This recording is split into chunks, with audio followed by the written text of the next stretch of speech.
COP27 is going on at Sharm el-Sheikh, Egypt, and every country is talking about its commitment towards reaching the net zero target. So does India have also said few things regarding this.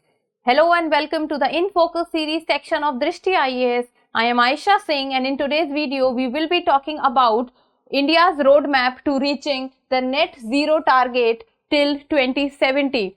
So what is India saying that how it will be reaching the net zero target of 2070?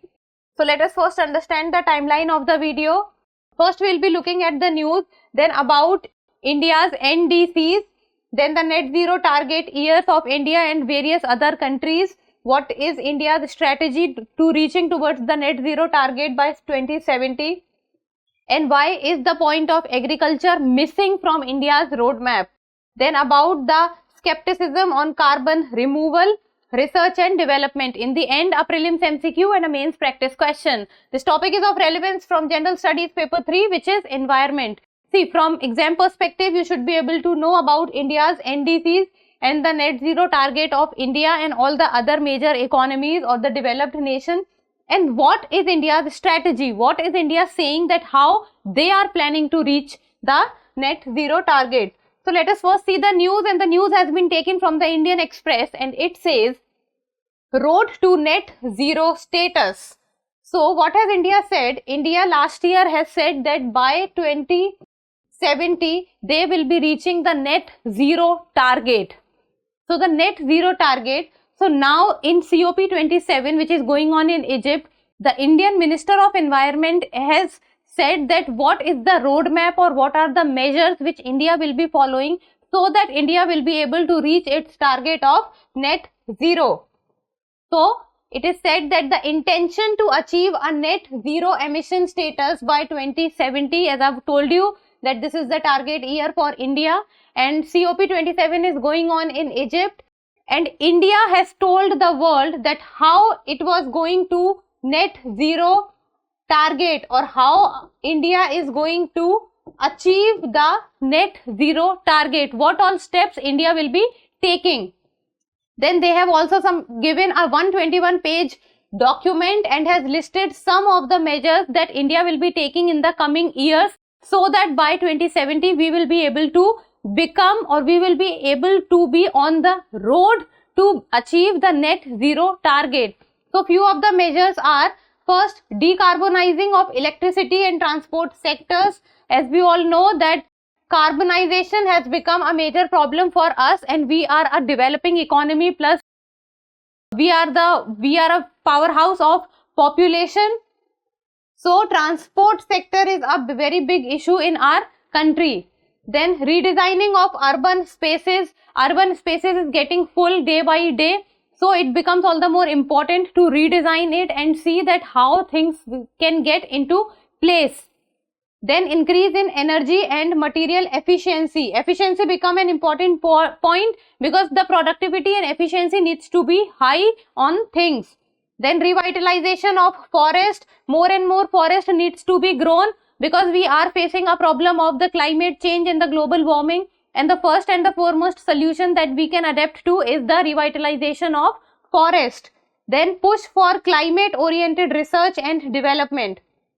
Research and development is the core of everything that we know or something which we can be done in future, because without research and development we will not be able to find out the probable solutions that needed to be taken in the future or at present. So these are few of the measures which India will be taking in the coming future. Then now let us talk about that what is the context, that why the topic of net zero target is coming in news. Then in 2015 Paris Agreement, the Paris Agreement talks about two kind of climate action plans. First is the short term climate action plan and second is the long term climate action plan. So the short term climate action plans are called nationally determined contributions, which is popularly known as NDCs, and these NDCs are for every single country, and every single country gives their NDCs according to their own needs and what all they can do. So this is different for different countries. and NDCs comes under short-term action plans. So NDCs are basically submitted every 5 years, that every 5 years the countries will say that this is our target and this is what we will be doing to beat the carbon which is getting sent to the environment or the atmosphere. Then these are the actions that is being taken over 5 to 10 years period, and NDCs of all countries currently contain the actions they are taking till 2030, as India also has its NDCs, and which is majorly the NDCs are talking about at present. What the NDCs we are having are talking about till the period of 2030, what we need to achieve till the period of 2030. Then the developed countries NDCs must include specific emission reduction targets for the year 2030, because every country has different NDCs. So developing and the developed countries have also different NDCs. Then it must be a progression from the existing NDC. Then every single time a country gives its own NDC, then they need to do something better, or a progression needs to be made from the previous NDCs that they have already published. Like for example, the NDCs which are already present for India, then the next NDCs when India will be announcing it will have a progression from the existing NDCs, and this will also show what good or what better we are doing or how we are performing as a country. Then let us talk about India's NDC, and in this we will be focusing mainly on the year 2030. So India has promised 3 main targets for 2030. It's not that India only has 3 NDCs, but we are focusing here on that there are 3 NDCs whose target year is 2030, and that is 45% reduction in emission intensity from 2005 levels. Second comes 50% share of renewables in electricity generation, very important. And then third is the creation of 2.5 to 3 billion tons of additional carbon sink through forest. This is a difficult one to achieve. So these are the 3 targets from India's perspective that they will be needing to be achieved till the target year, and which the target year is 2030. And this is an important point from both prelims and mains perspective, because you need to know about India's NDC. So 45% reduction in emission intensity, 50% share of renewables in electricity generation, then 2.5 to 3 billion tons of additional carbon sink. This creating additional carbon sink is what is very difficult to achieve. Now let us talk about the net zero target years. So first and foremost, what do you mean by net zero? Is net zero means that you will not be producing any kind of carbon? No, that is not what is called net zero. But net zero is referred to as carbon neutrality. And carbon neutrality means if a country, imagine this is a country, this is India. So if India is producing say 4 billion tons of carbon, so India should be able to remove or absorb those 4 billion tons of carbon. That is what is called carbon neutrality, or that is what is called net zero. That whatever you are able to give is whatever you are able to take back. Whatever you are emitting is whatever you are absorbing. So net zero is a state in which a country's emissions are compensated. Important word here is compensated by the absorption and removal of greenhouse gases from the atmosphere. So whatever the contribution is being made, then that contribution should be able to get absorbed. Then and it should be compensated. The important word here is compensated. So the last year climate change conference in Glasgow, many countries announced the target year when they will be reaching the net zero target. So the target for achieving the net zero status is, most of the developed countries has given the target year as 2050. For example, the US and the UK. Then China has given it 2060 and India has given the year as 2070. This is an important point you need to know. As a definition of net zero has already been asked, and this becomes all the more important. You need to know that the net zero target of India is 2070, plus you also need to know about China, that it is 2060. This means China is achieving it, or they are claiming that they will be trying to do it before India.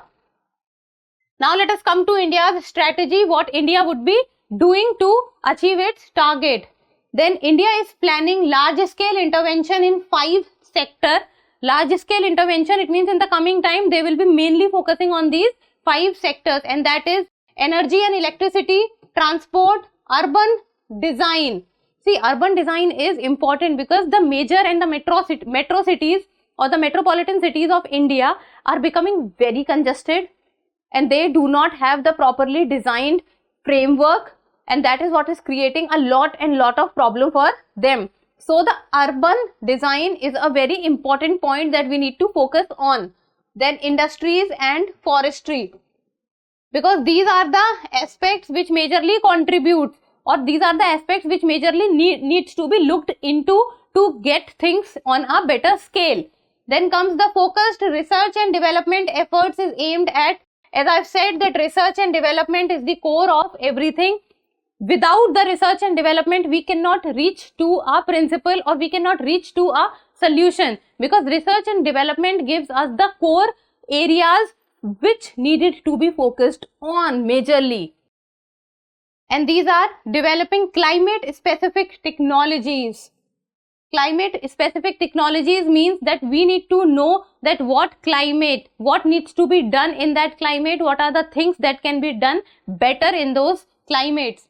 Then mobilization of financial resources, as we all know that in COP27 also the topic is going on, that the developed nation needs to finance the vulnerable sections and the vulnerable islands or the vulnerable countries. Then both public and private, domestic and international. So these are the things, public and private sector need to come together and do things and achieve together few of the things, and even the civil societies can also join in, because these are the sectors which majorly affects people, and they are also the influencers which can actually make people think and do that what can be achieved on a greater scale. Then energy sector is also something which needs decarbonization. We need to move away from carbonization and look for decarbonization, and that the steps can be expanding the share of renewable energy, but this needs time. The problem with expanding the share of renewable energy is that this needs time. This is a slow and a gradual process. Then rationalizing the utilization of fossil fuel, rationalizing that, seeing that what is important needs to be done and what can be left behind. Then focusing on demand side management, and the problem is that demand is very high, so we need to manage that. Even the demand side should be managed so that things can move from carbonization towards decarbonization. Then low carbon development in transport sector. So this can be done by electrification of both public and private vehicle. But this is also a slow and a gradual process, and a major problem with electrification is also that it is an expensive process. Not everyone can afford the electric vehicles. Then phased transition to cleaner fuels. The transition needs to be done in many different aspects and different groups and different phases. Suddenly things cannot be done. Then introduction of intelligent traffic systems. Traffic is becoming a very major issue in our country, and especially the metropolitan cities are facing so much of problems, and plus adding on to it, the problem of pollution is also adding on to it. Then comes that why is agriculture point missing in India's document and the roadmap to achieving the net zero status? Why the point of agriculture is missing from it? India has not mentioned in its long-term strategy about the agriculture, mainly responsible for methane emissions. We have skipped the point of agriculture, while on the other hand, agriculture is majorly responsible for methane emission. So we need to talk about agriculture also, because agriculture is a topic which cannot be ignored when we talk about that how the net zero target can be achieved. Then methane is the second most common greenhouse gas after carbon dioxide. Very important point from both prelims and mains perspective. And methane is far more dangerous than carbon dioxide in its potential to cause global warming. It is 80% more potent than carbon dioxide. And this can be a very sensitive issue for India because majority of the population of India is what is indulged in agriculture. Then major contributors is agriculture. Then paddy crops in standing water. Paddy crops contributes a high percentage of methane in the atmosphere.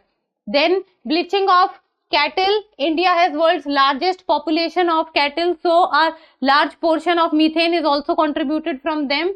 Then India did not even join a global coalition on methane reduction which took place in Glasgow last year. That was COP26 which took place in Glasgow. So India did not participate in the global coalition on methane reduction. So this was about that why the point of agriculture is missed. Now let us talk about the skepticism on carbon removal. Then the net zero status can be achieved when emissions are offset either by absorption of greenhouse gases by forest or by physical removal of these gases. And absorption is not easy because absorption needs revitalization of forest on a very large scale. This needs to be done on a very large scale. Then the physical removal of these gases through futuristic techniques and technologies. See, physical removal is also difficult because this is talking about the futuristic technologies. But what we are doing now, do we have the capacity or do we have the technology, do we have the expertise, do we have the R&D that we can develop those future technologies at a particular given time? So emissions can be reduced significantly but not brought down to zero. This is an understandable point that emissions cannot be brought down to zero, it can only be reduced. So what we need to focus on is if we can reduce it, then how can we reduce it? What are the steps we can take from our end to reduce it? Then India will be heavily reliant on carbon capture and storage and negative emissions technologies to achieve this goal. But CCS technology, that is carbon capture and storage technology, needs a lot of space and plus the expertise involved in it. Then the research and development. So India has identified several climate specific technologies and in this sector we need a lot of research and development for the future technologies to be developed to reach and to help us reach the target of net zero by 2070. And that is CCS, that is carbon capture storage, biofuels, smart grids, solar photovoltaics, energy storage and others. And this research and development is key to achieving the net zero goal of India. So now let us discuss a prelims MCQ and you people need to tell me the answer in the comment section. And it says there are three pairs. First side is country, second is net zero target. So first is China 2070, India 2050, US 2060. So which of the pairs given above are correctly matched? Is it 2 only, 1 and 2 only, 2 and 3 only, or none of the above? Try to solve the question. Last question is a mains practice question and it is a 10 marker question and this is the exact, I have formed this question and this was exactly what was asked last year. So you can do your answer writing practice and actually see that how the UPSC is also forming the questions. So this says describe the major outcomes of 27th session of the Conference of Parties, that is COP27, to the United Nations Framework Convention on Climate Change, UNFCCC. So you have to describe that what is going on in COP27. So that's all for today. Thank you so much for watching. Till we meet next time, keep reading and keep writing.